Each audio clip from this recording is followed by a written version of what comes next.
안녕하십니까. 황태순TV의 황태순입니다. 2021년 7월 20일 화요일 오후입니다. 드디어 대선이 임박하긴 임박한 모양입니다. 최근에 제가 거의 한 일주일 전부터 많은 지인들로부터 전화를 받습니다. 제가 33년 정치판에 있다 보니까 제가 만났던 사람들은 언론인 출신이거나 아니면 대부분 정치판에서 이른바 잔뼈가 굵은 분들입니다. 그분들 상당수는 지금 알게 모르게 보면은 범야권의 특정인들을 갖다가 내심 지지하고 어떻게 하든지 그 사람이 대통령이 되어서 지난 5년 대한민국을 철저하게 망가뜨렸던 좌파 정권 문재인 정부를 갖다가 심판하고 나라를 다시 세워 주었으면 하는 그런 강렬한 염원이 있는 게 사실입니다. 그러다 보니까 참 재밌는 현상이 있어요. 저 한 열흘 전부터 이제 그런 전화를 많이 받는데, 황태순 씨, 아니면 황 선배, 아니면 황 후배, 그렇게 안 봤는데 어떻게 당신이 윤석열을 디스할 수 있느냐? 또 왜 어떻게 당신이 최재형을 디스할 수 있느냐? 또 어떤 사람은 전화해서 당신이 어떻게 국민의힘 누구를 디스할 수 있느냐? 이런 식으로 많은 일명 컴플레인, 항의성 전화를 받습니다. 즐거운 일이죠. 나름 제 딴에는 어떤 균형감을 갖고 중립을 지키면서 어쨌든 우리 범야권의 후보들의 경쟁력을 높여서 그분들과 마찬가지로 저도 내년에는 정권 교체 반드시 이루어야 된다는 그런 생각에는 그분들과 저나 단 한치의 어떤 틀림도 다름도 없을 겁니다. 그런데 지금 민주당을 보면 서로 이재명과 이낙연이 서로 치고받고 볼썽사나운 싸움을 벌이고 있지 않습니까? 근데 그거는 역대 어느 선거나 마찬가지입니다. 역대 어느 선거나 가장 무서운 것이 내부의 싸움이 가장 무섭습니다. 사실 외부의 싸움, 예를 들어서 이쪽과 저쪽이 붙었을 때는 이쪽의 진영들은 무조건 우리 편이고 무조건 저쪽 편이고 가운데 중도에 있는 사람들을 놓고 땅 따먹게 하면 되는 그런 싸움이죠. 그런데 이게 우리 내부에서 예를 들어서 이제 서로 후보를 갖다 하나를 선출해낸다 그랬을 때는 같은 예를 보수면 보수, 저쪽은 진보면 진보, 자기들끼리 선수들끼리 뻔히 아는 그쪽 내에서 티격태격 하다 보니까 어떤 이념이라든지 철학이라든지 이런 것으로 각을 세우기보다는 주로 네거티브, 인간성이라든지 살아온 삶의 궤적이라든지 이와 같은 부분을 놓고 서로 공격하고 총질하기 나름입니다. 사실 대통령 중심지하에서 대통령 선거라는 것은 all or nothing입니다. 승자 독식의 그 시스템입니다. 아니 그야말로 물러설 수 없는 건건일척의 싸움을 벌일 수밖에 없죠. 그러다 보니까 싸움에 무슨 룰이 있고 싸움에 무슨 예의가 있겠습니까? 상대방 급소도 물고 때로는 반칙도 하고 그런 일이 비일비재했던 것이 최소한 87년 현재 5년 단임제 대통령제 실시한 이후에 늘 있어왔던 일입니다. 참 멀리 볼 거 있나요? 이 자유우파 진영에서 굉장히 가슴 아픈 일이겠습니다만은 1997년 당시 신한국당에서 이른바 팔룡이다 구룡이다 있었습니다만은 자기들끼리 치고받는 가운데 서로가 서로의 약점을 들추다 보니까 결국 당시 김대중 후보 측에 많은 공격의 빌미를 주었던, 그래서 결과적으로 그것이 나름대로 그 경선이 어떻게 효과적인 경선, 의미 있는 경선이 못됐고 서로가 치고받는 감정의 고립해이고 결국 이인재 후보가 튀어나가고 그러다 보니까 50년 만에 정권을 빼앗기게 된 것이죠. 지금도 그렇습니다. 제가 보는 이 판세에 있어서 저는 솔직히 말해서 내년 3월 9일 대통령 선거 그렇게 쉽지 않다고 봅니다. 많은 사람들이 이렇게 이야기하죠. 어쨌든 선거라는 것이 전망적 투표도 하지만은 결국 보면은 현 정권에 대한 심판을 하지 않겠느냐. 지난 5년 동안 문재인 정부 좌파 정권이 잘못했다면 거기에 심판하지 않겠느냐. 여기에 흔한 이야기로 단일 후보만 된다면 승리는 떼어놓은 당상 아니냐라고 얘기하는데 저는 꼭 그렇지만은 않다고 봅니다. 첫째, 범야권 단일 후보 만들기가 그렇게 생각만큼 쉽지 않을 겁니다. 막상 선거를 치러보면요,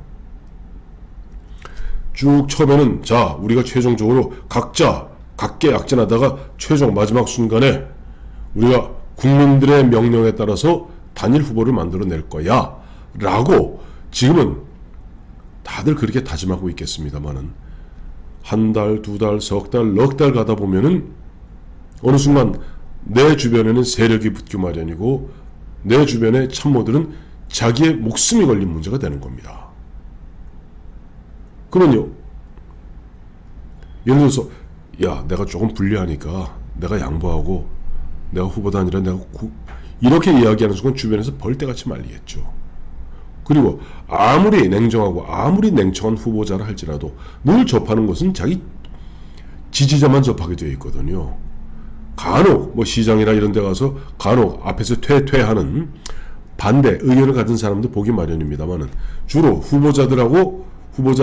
후보의 참모들이 후보자들 동선을 정한다든가 뭘 할 때 보면 후보자는 늘 자기의 적극적 지지자들 그 주변을 갖다 다니다 보면 드디어 붕 뜨게 됩니다.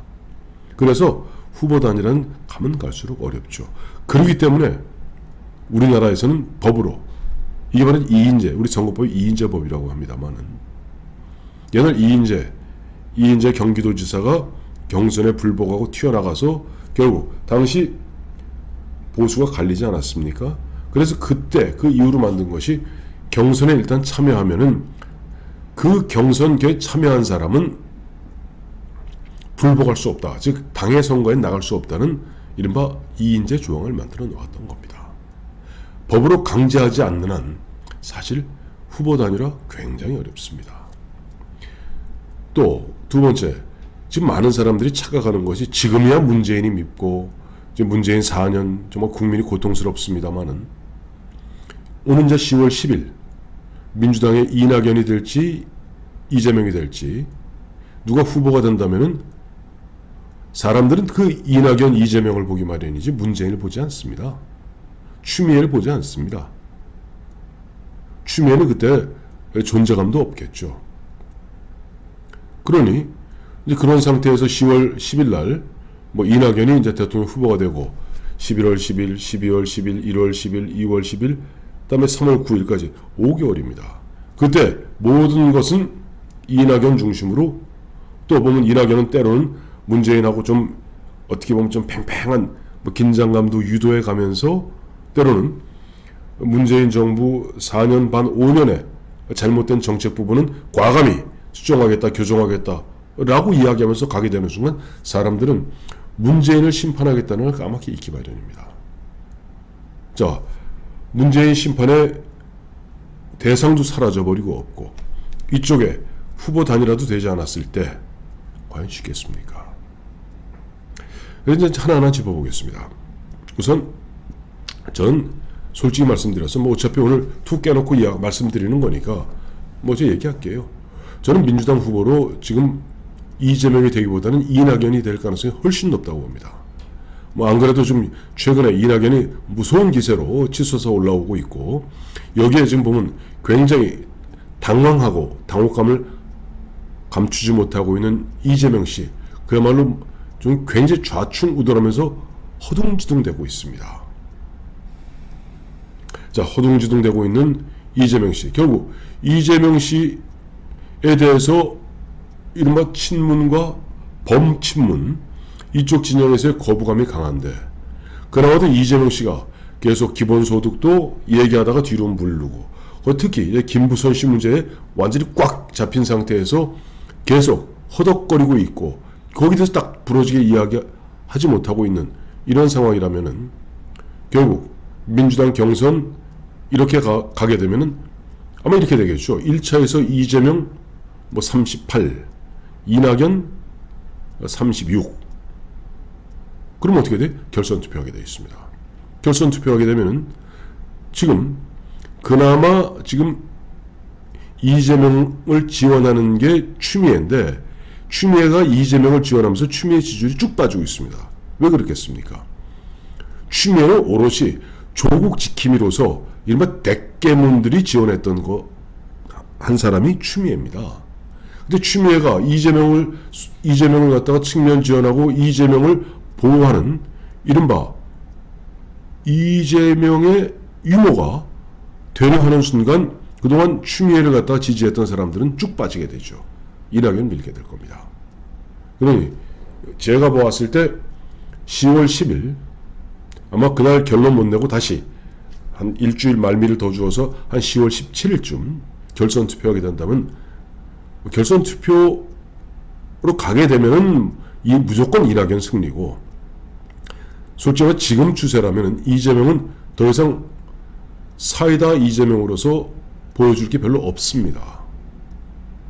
그리고 그야말로 어떻게 대한민국 사람 솔직히 말해서 자기 형수한테 참 입에도 담기 힘든 어디 저 시정 잡배도 저 동네에 있는 양아치도 그렇게 얘기 안 합니다.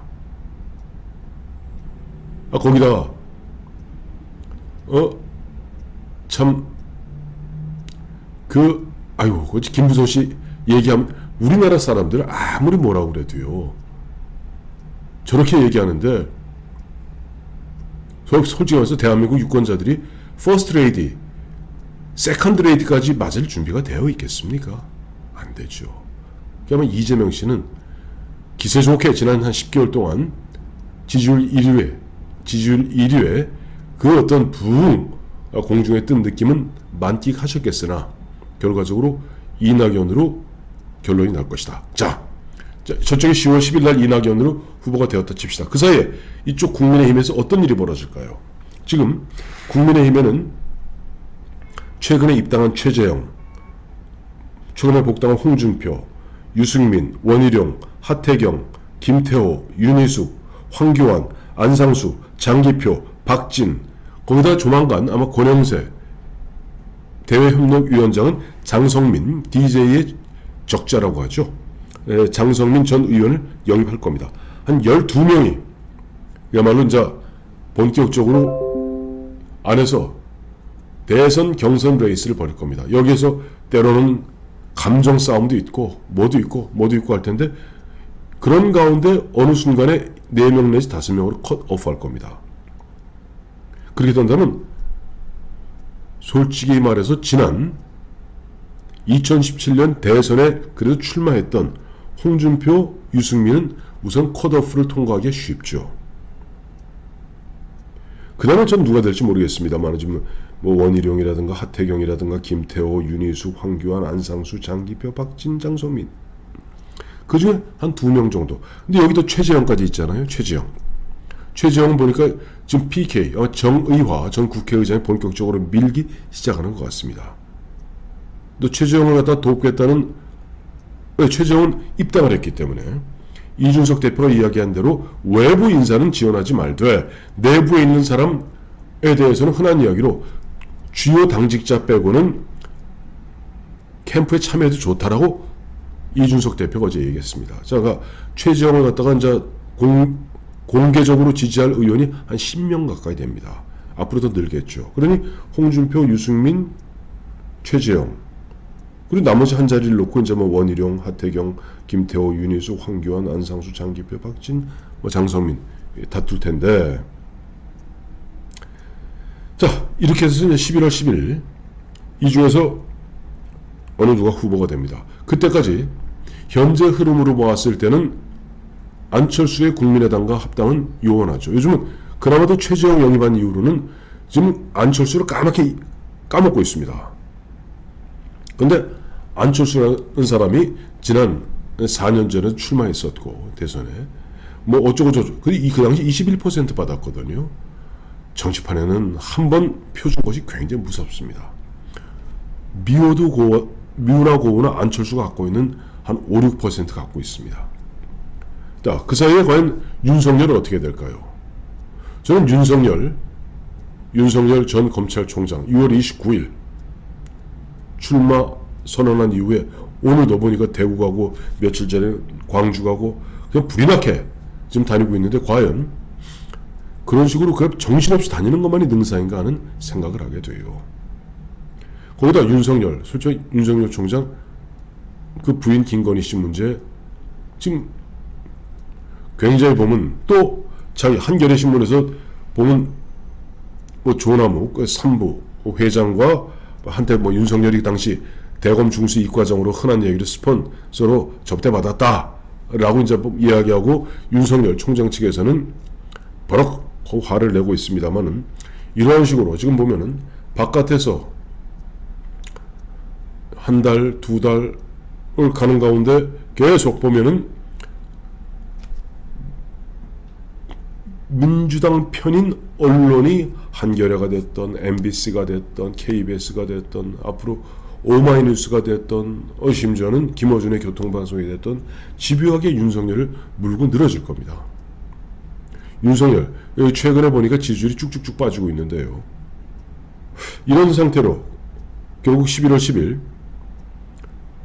국민의힘에서 홍길동이 나오고 안철수, 윤석열 이 세 사람이 나왔을 때 아마 지지율이 다 비슷비슷할 겁니다. 이런 상태에서 이제 후보 단일화 작업에 들어가야 되거든요. 참 그 쉽지 않을 겁니다. 거기서 어마어마한 감정 싸움도 있을 거고 되니 안 되냐도 결국 또 보면은 독자 출마하겠다고 끝까지 고집 피울 수도 있을 겁니다.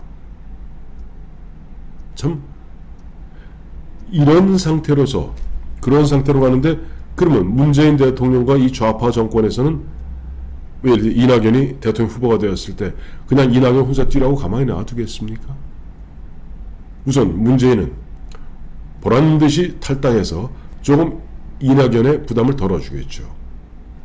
그리고 이제 박지원이 원장으로 있는 국정원 뭐 국내 정치 개입 안 한다고 이야기합니다만 그건 믿을 사람이 어디 있습니까? 여러 형태로서 보이지 않는 아주 또 색다른 형태 신종 관권선거, 금권선거 측면 지원할 겁니다. 이쪽에서 그렇게 가고 이쪽에서는 마지막 순간까지도 후보 단일화 문제 갖고 전전긍긍하고 싸우고 그 상태에서 문재인은 나는 거국 중림 내각을 갖다가 지지합니다. 만들 겁니다. 라고 이야기하면서 한 발 빠져서 쏙 그야말로 본인이 이야기한 대로 사람의 뇌리 속에서 잊혀지고 이런 상황이라면 참 간단치 않은 내년 3구 대선이 될 것이다. 라고 저는 약간은 비관적으로 바라보고 있습니다. 이 이야기하면 또 보면 뭐 많은 지인분들 제 TV 보고 전화해서 왜 그렇게 선수 기 죽이느냐. 선수 기 죽이는 게 문제가 아닙니다.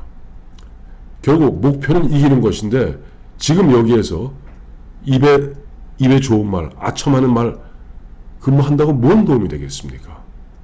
차라리 있는 그대로 예측되는 그대로를 이야기함으로써 우리가 뭔가 좀 긴장감을 갖고 윤석열도 빨리 들어와라. 그리고 야 이준석 빨리 안철수하고 당대당 통합해라.